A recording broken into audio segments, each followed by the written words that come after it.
আসসালামু আলাইকুম, কি অবস্থা সবার? এটা হলো Redmi 15C, যেটা একদম রিসেন্টলি লঞ্চ হয়েছে রেডমির পক্ষ থেকে। রেডমি থেকে আমরা অনেকদিন ধরে ফোন দেখতে পাচ্ছি না।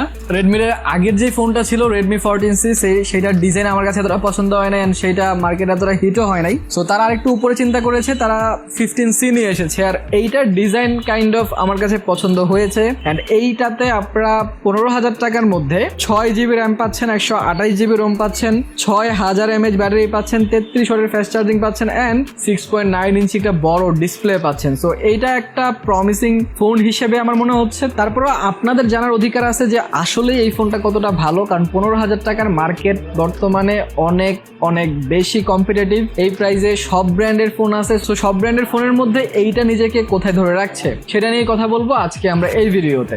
তো হ্যালো গাইস, কেমন আছেন সবাই? আমি রবিন, আপনারা দেখছেন মোবাইল বাড়িতে। চলুন শুরু করা যাক। তো শুরুতে যদি আমরা আনবক্সিংটা দেখি, তাহলে সুন্দর বক্সটা আপনারা দেখতে পাচ্ছেন। বক্সটা খুললে প্রথমে আপনারা ফোনটা পেয়ে যাবেন। ফোনটা সাইডে রেখে একটু নিচে জাম্প করলে আপনারা পেয়ে যাবেন একটা কেস ছেড়ে আর একটু নিচে নামলে আপনারা কিছু paper work and SIM ejector পাচ্ছেন। এগুলো ছেড়ে একটু নিচে নামলে আপনারা একটা অ্যাডাপ্টার পেয়ে যাচ্ছেন 33 ওয়াটের, আর তার সাথে আপনারা একটা টাইপ সি কেবলও পেয়ে যাচ্ছেন।